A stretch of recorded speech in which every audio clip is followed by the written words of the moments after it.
Sensei Alex Kakuyo, North American Correspondent for Buddhistdoor Global. Thanks for joining me for this episode of The Ordinary Buddhist. The title of today's talk is You'll Figure It Out. Before we get into that, please subscribe and hit the notification bell. That way you'll be notified when I post talks in the future. If you wouldn't mind hitting the like button, that'd be great too. When I first started practicing Buddhism, and I dived deep into the tenet of right mindfulness, which is a tenet of the Noble Eightfold Path, I noticed something interesting happening in my mind. I realized that I was suffering unnecessarily because I was focusing on hypothetical problems that may happen in the future. So for example, maybe I take my car in to get an oil change. And while I'm sitting there waiting for them to change my oil, I think about what might happen if they find a problem with the engine. And I think what might happen if the problem with the engine is more than I can afford to pay. And then I start thinking about how will I get to work if I don't have a car because the engine is broken.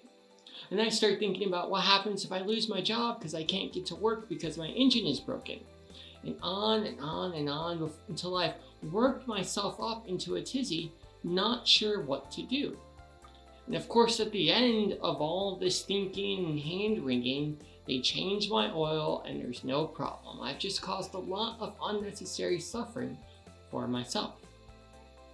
So how did I get around this? Well, I adapted a mantra. And simply put, it simply states, I'll figure it out.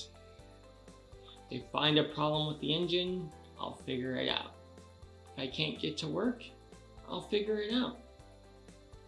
By developing faith in ourselves, developing faith in our own inner wisdom to figure out problems when they arrive, we no longer have to spend so much time thinking about the future, thinking about hypotheticals, trying to solve problems that aren't here yet.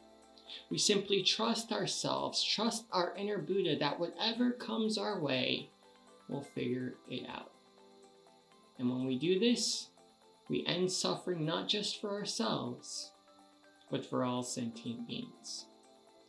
Amitabha.